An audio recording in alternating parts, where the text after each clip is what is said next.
बेवकूफ़ों को पता नहीं है कि हिंदुस्तान की पहचान इन पर्दे पे नाचने वाले नचैयों से नहीं है। हिंदुस्तान की पहचान भारत माता और वंदे मातरम का जयघोष बोल करके फांसी के फंदे को चूमने वाले उस बाबा भगत सिंह से हिंदुस्तान की पहचान है। क्या करोड़ में 2 रोटी और 1 कंबल आ सकती है? जो इस्लाम पानी बहाने की अनुमति नहीं देता है, क्या वो खून बहाने की अनुमति दे सकता है? मेरे भाई, रावण की एक पत्नी थी धान्यमालिनी से 9 पुत्र हुए।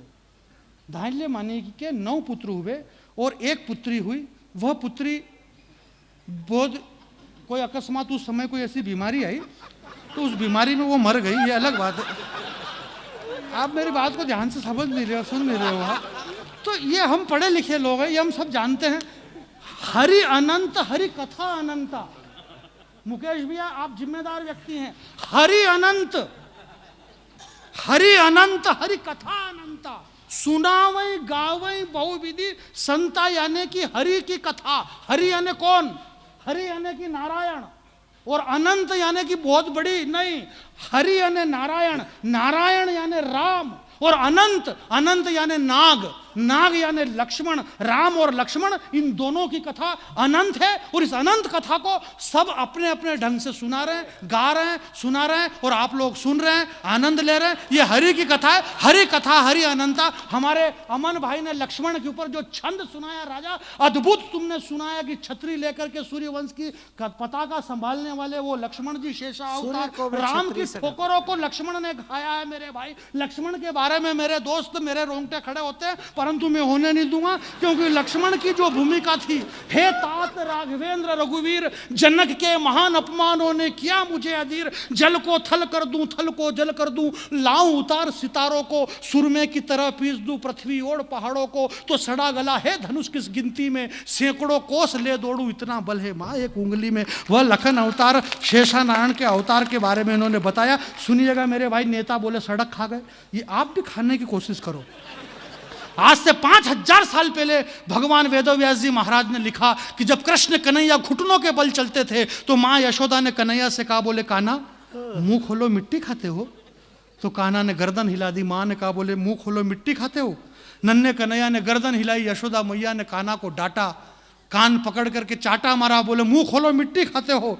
नन्हे कन्हैया ने जब अपना मुंह खोला तो घुटनों के बल चलने वाला नन्हा कन्हैया योग शक्ति से योगेश्वर बन गया, और अपने मुंह के अंदर उन्होंने समस्त ब्रह्मांड को मुंह के अंदर दिखा दिया। पृथ्वी, पाताल, तल, तलातल, महातल, भूतल, रसातल, सतलोक, तपलोक, वैकुंठ लोक, भूरलोक, भर्गलोक, स्वर्गलोक, 3 लोक, 14 भवन, सब कुछ भगवान। हंसने की बात नहीं, सारी सृष्टि भगवान कृष्ण बचपन में पूरी दुनिया खा गए तो कोई दिक्कत नहीं। बोले ये सड़क खा गए, ये खा गए, ये खा गए।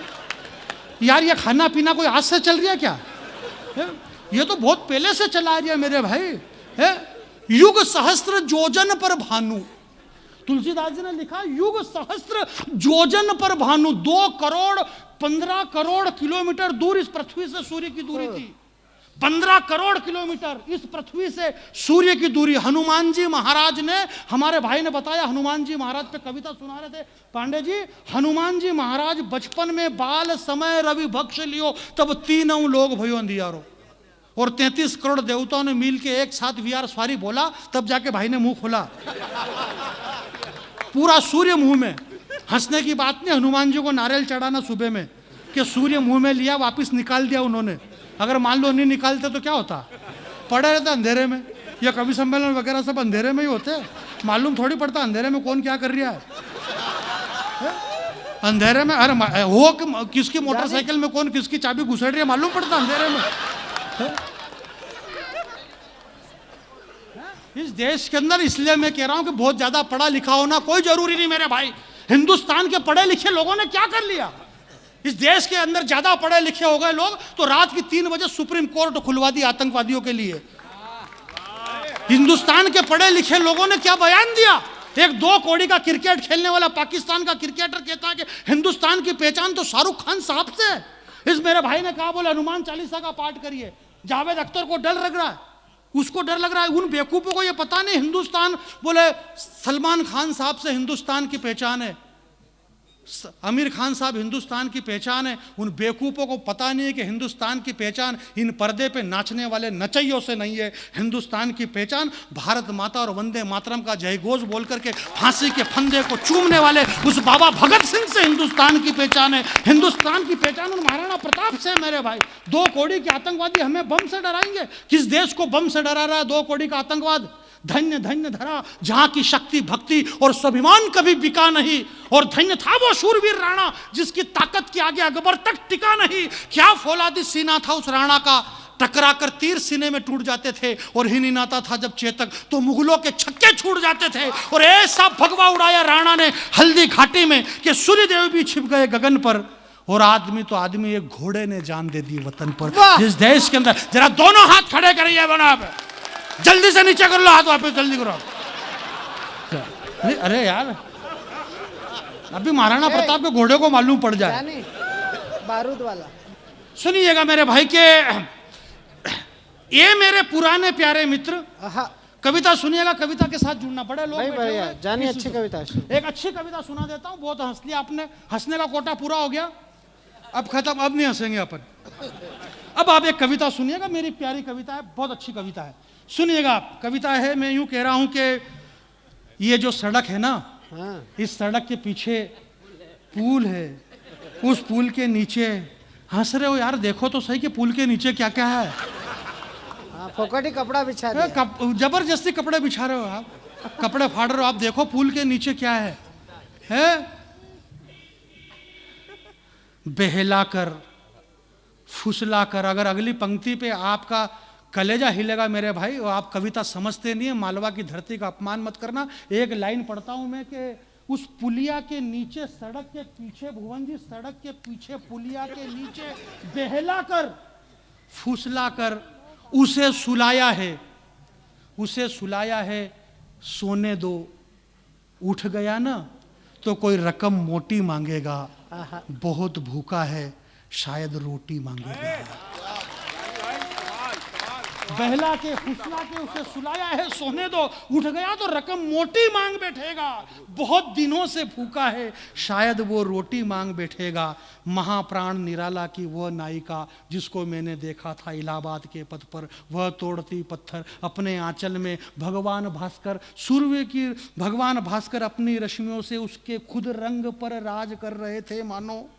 भगवान भास्कर की रश्मियां उसके खुद रंग पे राज कर रही थी मानो। और उसने मुस्कुराते हुए कितने मीठे से कहा था, माँ ये करोड़ों रुपए जो दिए जा रहे हैं ना, आखिर ये करोड़ कितने होते हैं? माँ ने कहा, बेटे करोड़ कितने होते हैं ये तो मुझे पता नहीं।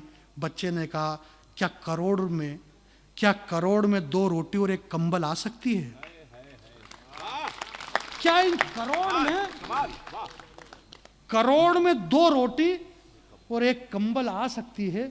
माँ ने कहा, मुझे पता नहीं।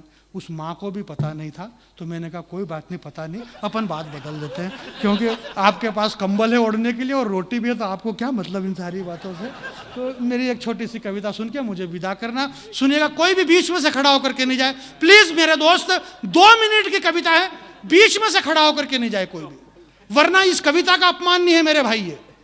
ये कविता का अपमान नहीं होगा, ये साहित्य का अपमान नहीं होगा, ये मालवे का अपमान नहीं होगा, ये मेरा अपमान नहीं है, ये बंटी भाई का अपमान नहीं है, तो फिर किसका अपमान है? किसी का अपमान नहीं है। बस आप सुनिएगा, आपको जाना नहीं है। ये मेरे पुराने प्यारे मित्र, भाई साहब एक नई कविता मेरी चल रही इन दिनों, इंद्रेश कुमार जी इस कविता को सुनाते हैं आरएसएस के संग। इंद्रेश कुमार जी कौमी एकता हिंदू मुसलमान की जो देते हैं, सुनिएगा। ये मेरे पुराने प्यारे मित्र, ऐसे कैसे बदल गया रे तेरा चरित्र, तू भूलने का इतना आदी कैसे हो गया है? शायद तूने कुरान ढंग से नहीं पढ़ी, इसीलिए जिहादी हो गया है।